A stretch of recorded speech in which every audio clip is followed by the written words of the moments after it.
सच्चिदानंद सद्गुरु साईनाथ महाराज की जय।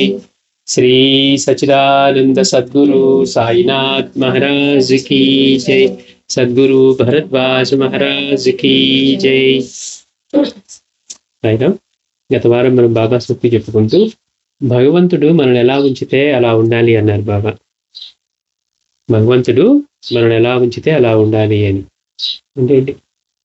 ఈ ఎలా ఉంచితే అలా ఉండాలి అనే దాన్ని మనకు అర్థం అవ్వాలంటే మాస్టర్ చెప్తున్నారు, అసలు ఈ సూక్తి నిష్ఠా ఓరిమిలో బాబా చెప్పిన దాంట్లో ఇమిడి ఉందట. అంటే మనల్ని భగవంతుడు ఒకలా ఇలా ఉంచితే మనం అలా కాకుండా మనం దాని వెనక సూత్రం కానీ లేకపోతే ఏమి అర్థం కాకుండా మనం ఇలా ఎందుకున్నారు వాళ్ళు ఇలా ఎందుకున్నారు అనేటువంటి కోరికలతోటి కానివ్వండి, అట్లా ఏదైనా ప్రతి ఒక్కదానికి అంటే మనం ఉన్నదానికంటే కూడా ఇంకా అధికంగా ఉండాలనో లేకపోతే ఇంకా వేరే విధంగా ఉండాలనో మనం ప్రతి ఒక్కరిని కూడా తవన పట్టు చూస్తూ ఉన్నాం.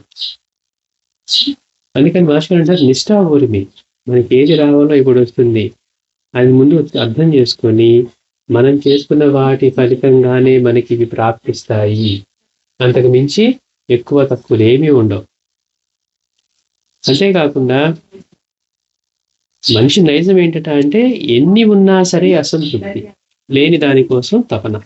అదేంటో మనకి తెలియదు. మనం ఎదిగే కొద్దీ మనకు ఇంకా ఇక్కడ ఎదక ముందు అనిపిస్తుంది, అబ్బా అక్కడికి వెళ్తే చాలా అనిపిస్తుంది, అక్కడికి వెళ్తే తృప్తిగా ఉంటుందా అంటే అక్కడి నుంచి మళ్ళీ జారిపోతే కాబట్టి ఇంకొంచెం మనం పైకి వెళ్ళాలనిపిస్తుంది. అంటే ఇది మనకే కాదు, ఎంతో పొందిన వాడికి సైతం, ఒకవేళ ధనం ఉన్నవాడికైతే ధనం మీద ఉన్నవాడికైతే ధనం, అలా కాదు పేరు ప్రఖ్యాతలు పదవి అధికారం ఇవన్నీ ఉన్నవాడు వాడికి అవన్నీ ఉన్నాయనిపిస్తుంది. వాడేమో ఎప్పుడు పోతుందని భయపడుతూ ఉంటాడు, ఇంకా పైకి వెళ్ళాలనుకుంటాడు. అంటే ఉన్నవాడు కూడా అసంతృప్తితోనే ఉంటాడు. ఎన్ని ఉన్నా సరే అసంతృప్తి, లేని దానికోసం తపన. అంటే ఆశే మనిషి నైజం, మనిషి యొక్క నైజమే ఆశ. అందుకని మరి ఆశ ఎందుకు వస్తుందంటే ఆశకి మోహం కారణం, మోహానికి వివేకం లేకపోవడమే కారణం.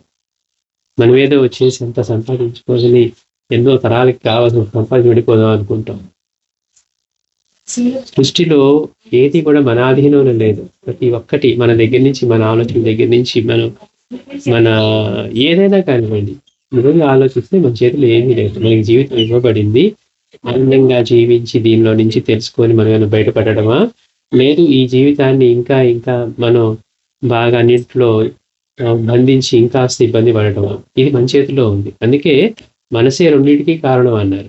ఇటు మనకి ముక్తికి అదే కారణం, లేదు ఇలా ఇరుక్కుపోవడానికి అదే కారణం. అందుకని మనకి ఇచ్చింది జీవితంలో మనకి సమయం అయిపోయే లోపు మనం దీన్ని ఎలా సద్వినియోగం చేసుకుంటాము అనే ఆలోచన వస్తే తప్పించి మిగిలిన డ్రామాలో అంతా బయట జరిగే డ్రామా మొత్తంలో మనం కూడా పడిపోతాం. ఇప్పటి వరకు అలానే పడ్డాం. అది బలంగా ఉండటం వల్ల ఇవి తెలిసినా కానీ మనం రాలేకపోతుంది. ఇప్పుడు తెలుసుకున్నాం కదా, మరి బయటికి రావాలి కదా అంటే ఆల్రెడీ మనం ఇప్పటిదాకా పడి దానిలో ఇరుక్కుపోయి ఉండటం వల్ల రావటం కూడా కష్టమయ్యేంతగా ఉంది. అందుకని ఎంతో ఆధ్యాత్మిక అంటే ఊరికే అంత తేలిక కాదని బాబా చెప్పింది. అందుకే దున్నపోతునికి నాందే ఘాటును దాటం కంటే కూడా కష్టం. ప్రతి నిమిషం లక్ష్యం మీద ప్రీతి ఎప్పుడెప్పుడు పొందుతామా దానికోసం ఎంత తపన పడాలి, దేన్నైనా వదులుకోవడానికి సిద్ధమే. కానీ అలాంటి ప్రీతి మనకి ఏర్పడేంత వరకు దీనిలో మనం ఇరుక్కుపోయే ఉంటాం. అయితే ఉన్నతానితో అసంతృప్తి వల్ల ఇంకా ఏదో పొంది, ఇంకా ఏదో చేయాలి, ఇంకా సాధించాలని ప్రతివాడు పడే తపన వివేకం లేకపోవడం. ఈ వివేకం లేకపోవడం మాస్టర్ అంటున్నారు వ్యామోహం అంటే అని. ఇది అనేక స్థాయిల్లో మనుషుల మీద పనిచేసి శారీరక స్థాయిలో, మానసిక స్థాయిలో, కర్మ స్థాయిలో మనల్ని ఎట్లా ఆడిస్తుందో చెప్పారు. ఎందుకని మనకి వివేకం లేకపోవడమే కారణం, మనకి మోహం ఎక్కువగా ఉండడం కారణం. వివేకం మన దగ్గర ఉంటే ఇవన్నీ నిజమే అనిపిస్తుంది, ఇవన్నీ నిజమే కదా, ప్రకృతిలో ఇవన్నీ మనం కావాలి కదా అనిపిస్తుంది. పోనీ ఇవన్నీ పొందిన వాళ్ళు ఎవరన్నా శాశ్వతంగా నిలబడి ఉన్నారా అంటే కాదనిపిస్తుంది. మరి దేనికోసం తపన పడాలి అంటే మనసు ఒక క్షణం ఇలా ఉన్న పూర్వపు వాసనల వల్ల, మనలో ఉన్న ఈ బలమైన దీని వల్ల ఎన్ని మనిషి మాటలు విన్నా కానీ విన్నప్పుడు బాగానే ఉంటుంది, కానీ మళ్ళీ జారిపోతూ ఉంటాం. ప్రకృతి అంతా మనకి భిన్నంగానే కనిపిస్తూ ఉంటుంది. అందుకని శారీరక స్థాయిలో మాస్టర్ గారు అంటున్నారు, అంతస్తు, కుల, వంశ ప్రతిష్టలు, అందవికారాల చింత పనిచేసి వాటి ద్వారా తాను కర్మసూత్రం అనే భగవంతుని నిర్ణయం చేత ఎలా జన్మించాడో అలా కాక అంతకంటే ఆయా నిష్ఠాలు అద్భుతంగా లోకుల చేత గుర్తించబడాలని యత్నిస్తాడు.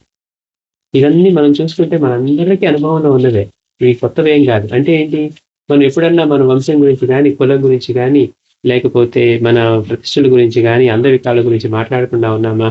వాటిని చూసుకొని మనం ఇవన్నీ బిల్డ్ చేస్తున్నాం.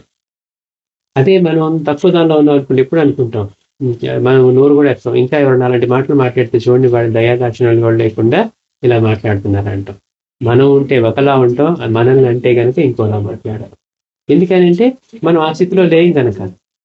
అందుకని ఇవన్నీ పనిచేయటం, ఇవి భారతం కనుక చూస్తే మాకేం తక్కువ, మాది అది, మాది ఇది, మా వాళ్ళు గొప్ప, ఇలా వంశం మా గొప్ప, ఇలా మా ఊర్లో మేమే గొప్ప, ఇలా మాట్లాడామనుకోండి, నిజంగా ఆలోచిస్తే ఈ ప్రకృతిలో మనం మాస్టర్ సంకల్పంలో చెప్పినట్టుగా అసలు మనం ఎంత బ్రహ్మాండమైన దానిలో మనం ఎంత చిన్న విషయమో, కానీ మనం ఎంతగా చెప్పుకుంటూ ఉన్నాం. అందుకే పూజలో సంకల్ప మాస్టర్ చెప్తారు, ఆ భగవంతుడి సృష్టి చేత నిర్ణయించబడిన దీనిలో దీనిలో దీనిలో దీనిలో దీనిలో నుంచి మనం ఇంత అని చెప్పుకుంటూ ఉన్నాం. కొన్ని మనం శాశ్వతంగా ఉండేవాడు అంటే కాదు, కానీ మన అహంకారం మాత్రం, అహంకారం అంటే ఏంటి, మన వ్యక్తిత్వం లాగా మన మీద పనిచేసి అన్నింటిలోనూ నేనే నేనే అని ఎక్కువ దాన్ని అడ్డు పెట్టుకోవడం అహంకారం అంటే. అందుకని వీటి ద్వారా ఏమవుతుంది, మనం వంశ ప్రతిష్టలు కానివ్వండి, ధన ప్రతిష్టల వల్ల కానివ్వండి, లేకపోతే అందం ఉండడం వల్ల కానివ్వండి, లేకపోతే విద్యలోడు కూడా అలానే మాట్లాడతాడు, నాకేం తక్కువ, నేను చిన్నప్పటి నుంచి ఇదే అదే అని మాట్లాడుతూ ఉంటాం. అందుకని ఇట్లా అధికుడి చేత, అది లోకుల చేత అధికుడిగా గుర్తించబడాలని యత్నిస్తాడు. వీటి కొరకు కీర్తి, ప్రతిష్ట, ధనము, అధికారము మొదలైన వాటి కోసం ప్రాకులాడతాడు. అంటే ఏది నిజంగా తెలివైన వాడైతే అసలు ఈ లైఫ్ ఏంటి, మనం ఎంతసేపు ఉంటాం, దీనిలోంచి ఏం పొందాలి అని ఆలోచించుకోవాలి. కాదండి నేను తెలివైన వాడిని, నాకు సర్టిఫికెట్లు ఉన్నాయి, డిగ్రీలు ఉన్నాయి, అది పాస్ అయ్యాను ఇది పాస్ అయ్యాను అనుకుంటూ మనం ఏంటో తెలియకుండా, మనం ఎప్పుడు దాకా ఉంటామో తెలియకుండా, ఈ లైఫ్ లో మనం ఏం పొందాలో తెలియకుండా అసంతృప్తిగా జీవించడమేనా? లేదు, ఆనందంగా జీవించి అసలు మృత్యు భయమే లేకుండా మహాత్ములు చెప్పిన పాటలో దీని నుంచి బయటపడే మార్గం ఉందా? ఎవరు తెలివైన వాళ్ళు? డబ్బు ఆర్జన కోసం ఉపయోగపడే మనకిచ్చిన తెలివా? దీనిలో నుంచి అసలు ఈ దుఃఖమే లేకుండా ఎప్పుడు ఆనంద స్థితిలో ఉండి చైతన్య స్థితిలో జీవించగలగటం, జీవన్ముక్తిగా జీవించడం తెలివైన పని. దానికోసం యత్నం చేయటం.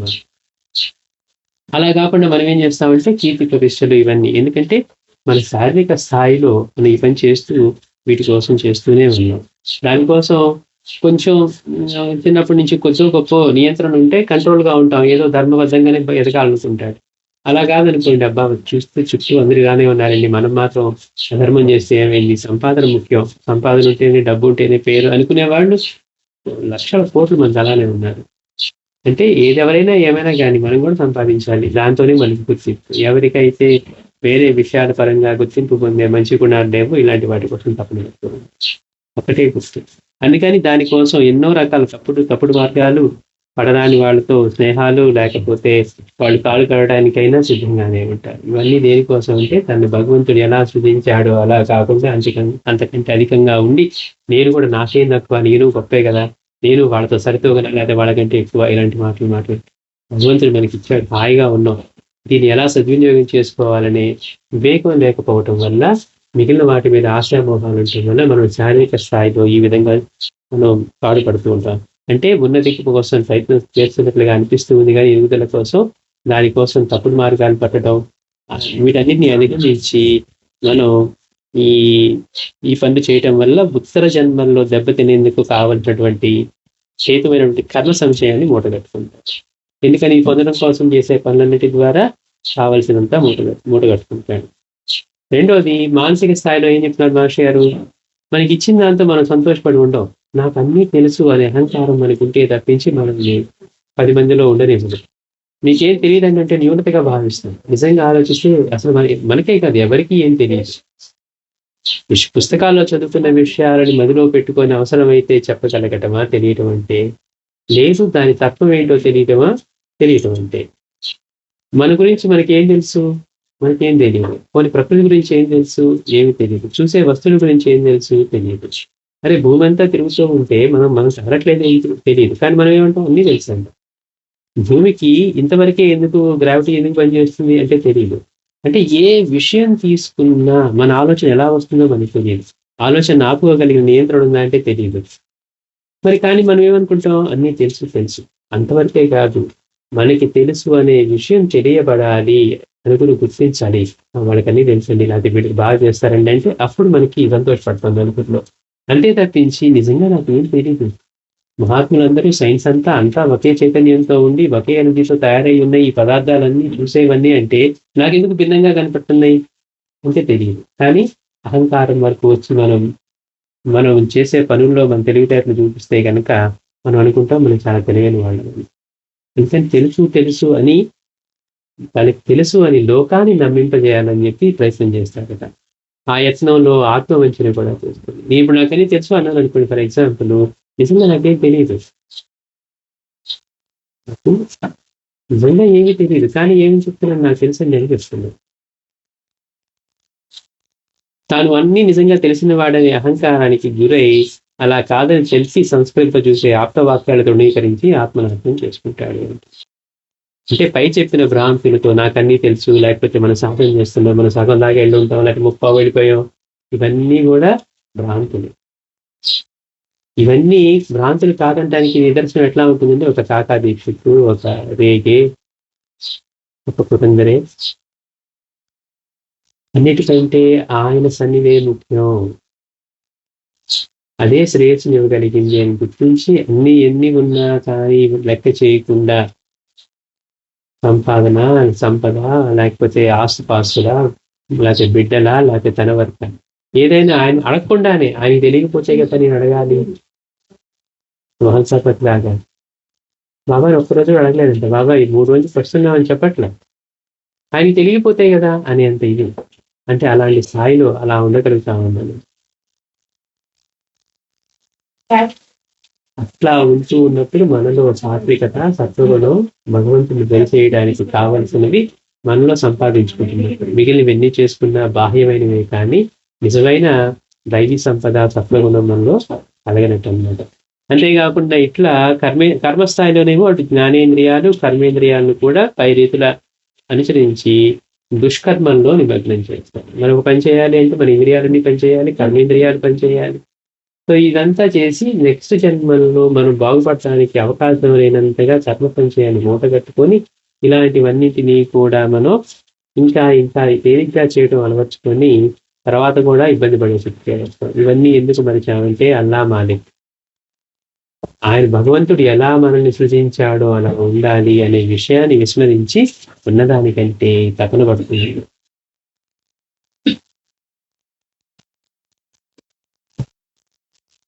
అంతేకాకుండా మనకి మాస్టర్ చెప్తున్నారు, ఎంత పాటుపడినా కానీ వాడి కర్మను అనుసరించి వాడి చేసే ప్రయత్నం కనుక ఫలించడం అనేది ఒక్కోసారి జరుగుతుంది, ఒక్కోసారి జరగదు.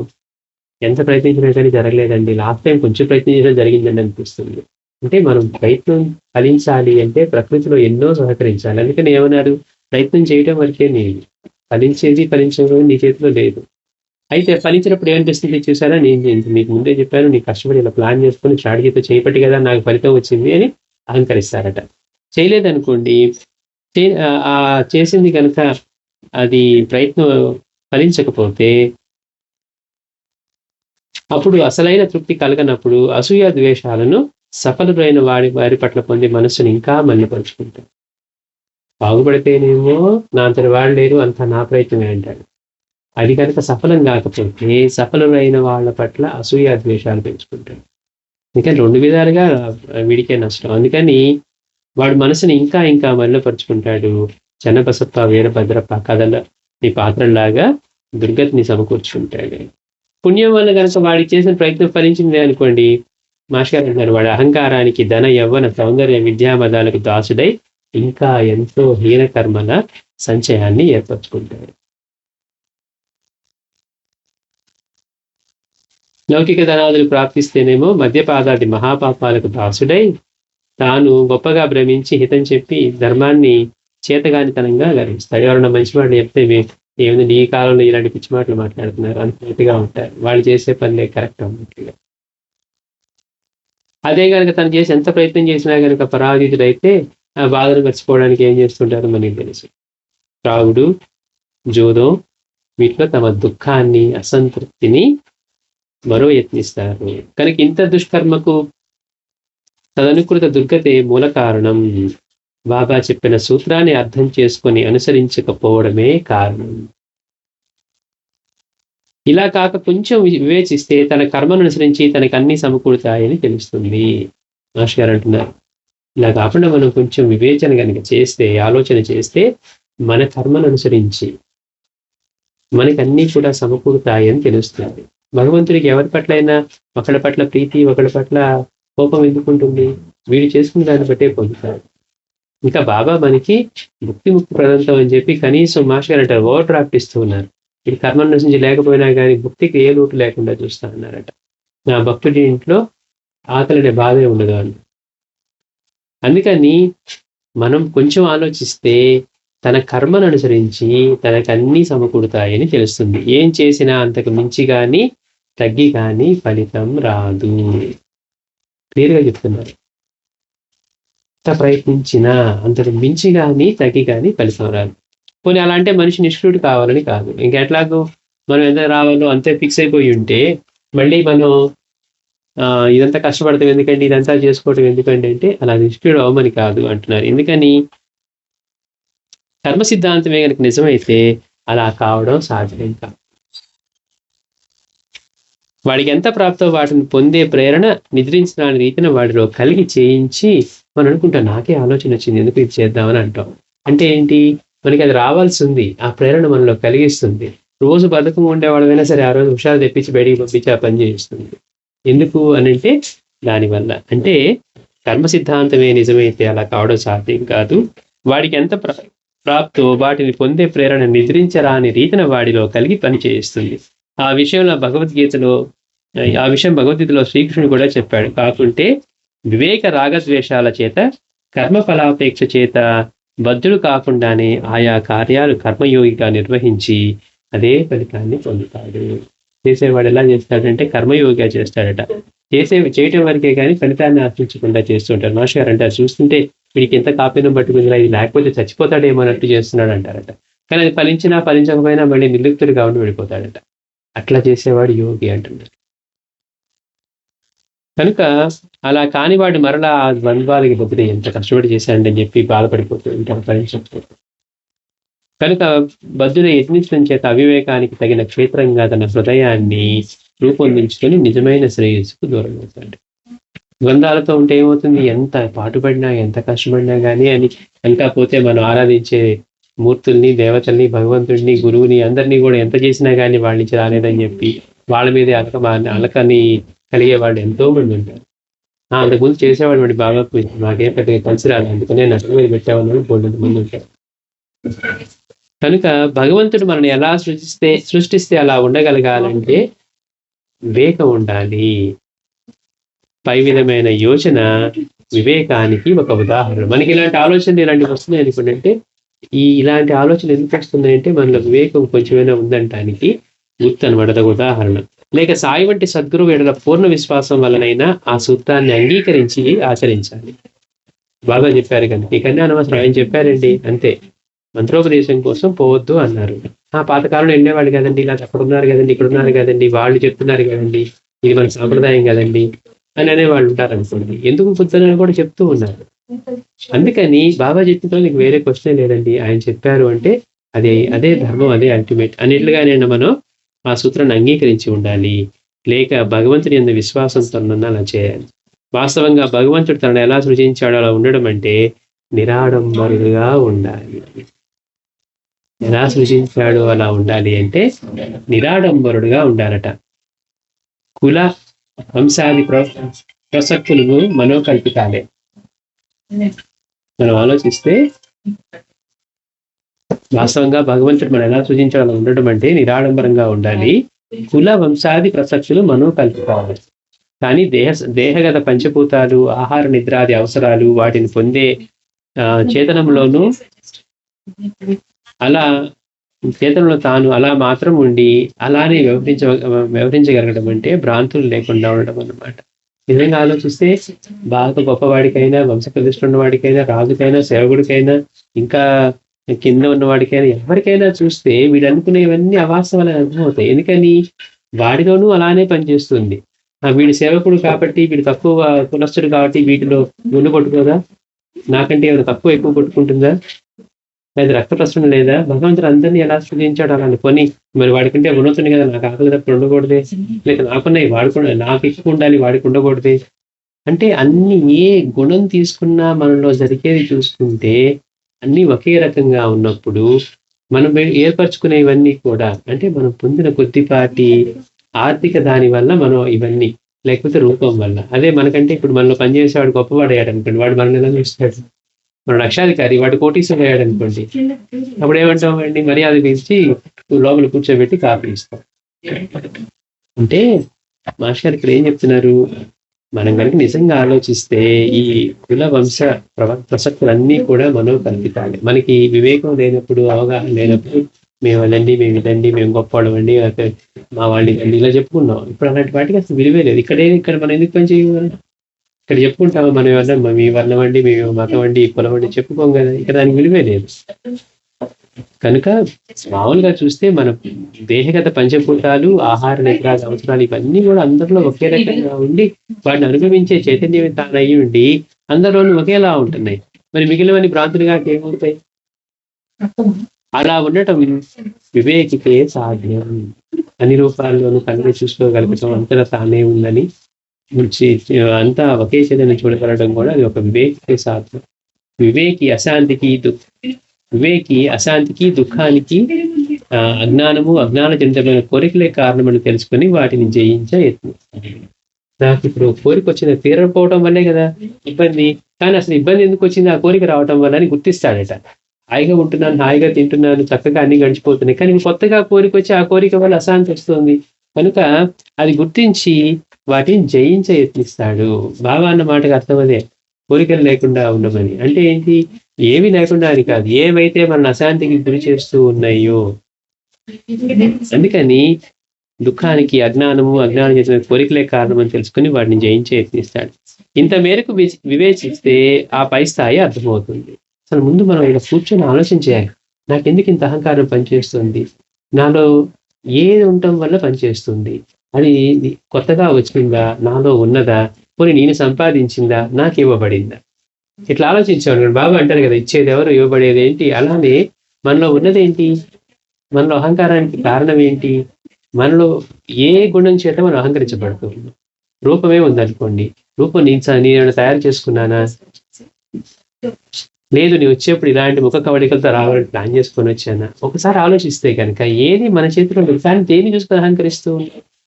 విద్య అనుకుందాం, ఏమో ఒకవేళ అసలు మనకి కొంచెం కూడా తెలియలేనట్టుగా పుట్టింటే ఏం చేసేవాళ్ళం, చెప్పేది అర్థం కాకుండా. అంటే ఎట్లా చూసుకున్నా కానీ మనకి ఇవ్వబడిందా, మనం సాధించుకొని సంపాదించుకుంటున్నాం. మన ఆహారాన్ని మనం సంపాదించుకుంటున్నాం అంటున్నాం. ప్రకృతిలో అందరికిలాగే తయారైతే అవుతోందా, వాడిని కాకుండా మనం ఇంకేదన్నా పెట్టుకుని చేసుకోగలుగుతాం.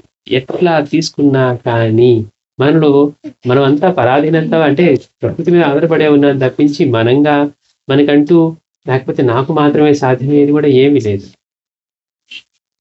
అందుకని ఇట్లా ఆలోచించడం అలవాటు అయింది అనుకోండి, నిజమే దేనికి మనం అహంకరించేది అని అనిపిస్తుంది. లేకపోతే ఏమనిపిస్తుంది, నాకేం తక్కువ అనిపిస్తుంది.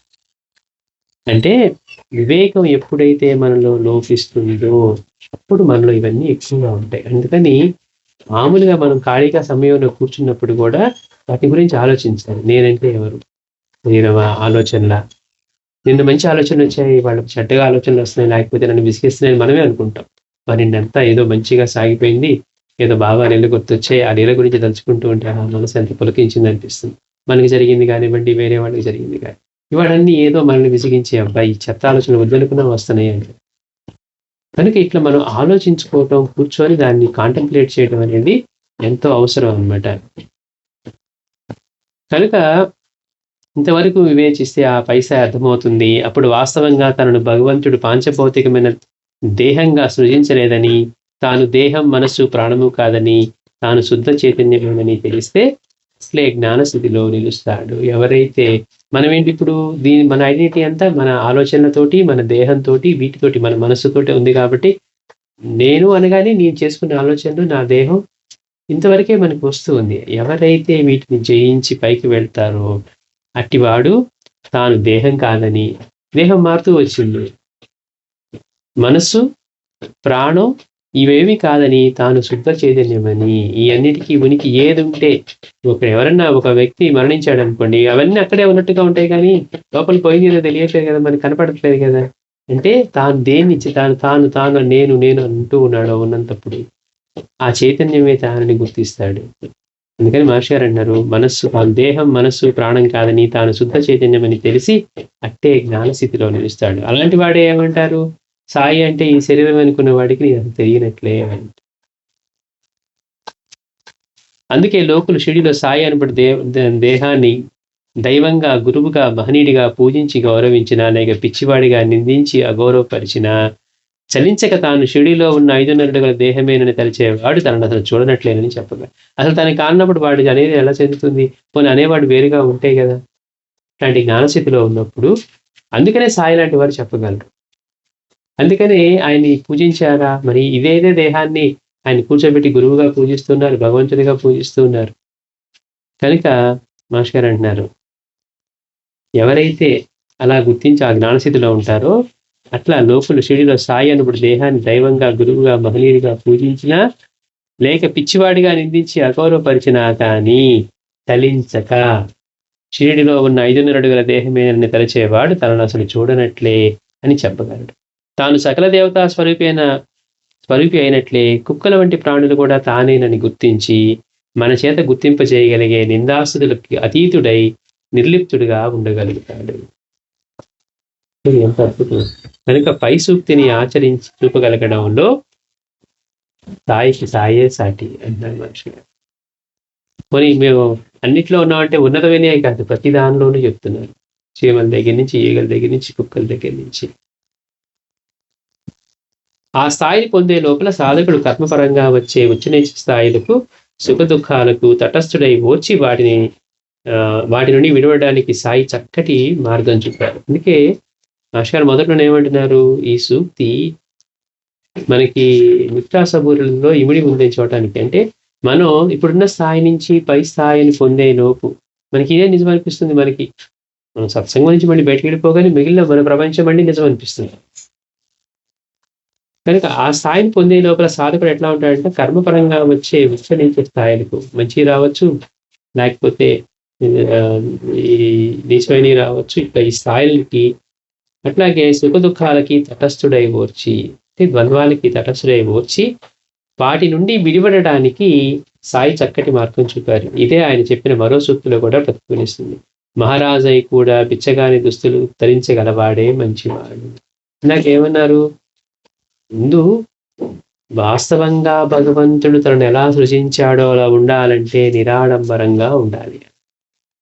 మన దగ్గర ఉందనుకోండి, దాన్ని సద్వినియోగం చేసుకోవడంలో ఉపయోగించుకోవచ్చు, కానీ ఎగ్జిబిట్ చేసుకోవడంలో ఉపయోగించవచ్చు. ఇది మనం చేసుకోవాల్సిన. బాబా ఇలా అన్నారు, నిరాడంబరంగా ఉండాలి అని. పైగా ఏమంటున్నారు, మహారాజై కూడా పిచ్చగాని దుస్తులు ధరించగలడు. మరి సాయిల్ వంటి మహనీయుడు, లేదా రమణ భగవాన్ వంటి వాళ్ళు, మహర్షి ఎవరిని చూసినా అట్లానే ఉన్నారు కదా. మరి వాళ్ళందరూ మహారాజులే. మొత్తానికి ఆధారమైన వాళ్ళు, అంతటా తమ పాదాల దగ్గర ఉన్న వాళ్ళు కూడా వాళ్ళు ఎలా ఉంటున్నారు, అయ్యో నేను ఫ్యాన్సీగా వేసుకోవాలి అని అనుకోలేదే, చిరిగిపోయింది అంటే దాన్ని మార్చమంటే కూడా బాగా అంత తేలిక మార్చేవారు కాదు. ఎలా నిరాడంబరుడుగా ఉన్నాడు. బాబా ప్రకటమైనప్పుడు ఎలా ఉన్నారో మళ్ళీ ఆయన దేహాన్ని వదిలే సమాధి చెందే వరకు కూడా ఏ మాత్రం మార్పు రాకుండా ఆయన నిత్యక్రమంలో కానీ, అలవాట్లలో కానీ, లేకపోతే వ్యవహారికంగా కానీ ఏ మార్పు లేకుండా ఎలా ఉన్నారో అలానే ఉన్నారు. అప్పుడు ఎక్కువ లేవండి, ఇప్పుడు అందరూ పప్పులన్నీ తెచ్చిస్తున్నారు కదా అని ఆయన ఏమి పట్టు వస్త్రాలు ధరించలేదు. అదే కఫ్ని, అదే చిరుగులు పడింది. ఎంతకాలమైనా మళ్ళీ దాన్ని అగ్నికి ఆహుతి చేయటం, మళ్ళీ ఎప్పుడో మార్చేటప్పుడు మిగిలిన వాళ్ళు కూడా ఇచ్చి మార్చుకునేవాళ్ళు. చూడండి, అంటే ఏ మాత్రం చెప్పిన దానికి ఎంత అద్భుతంగా ఆయన సాటిని మాస్టర్ గారు అంటూ ఉన్నారు, ఆచరించి చూపారు. మహారాజు ఉండి కూడా సాయి మహారాజు మనం అంటున్నాం, కానీ ఆ గోని పట్ట మీద కూర్చోవటం, గుంటలు పట్టిన మసీదులో భిక్షకు వెళ్ళి, అట్లా మహారాజై కూడా బిచ్చగాని దుస్తులు ధరించగలవాడే మంచివాడు అని అంటే, కర్మవశాన ఎన్ని వచ్చినా పోయినా తాను మాత్రం భగవంతునికి బానిస అయి ఉండాలి.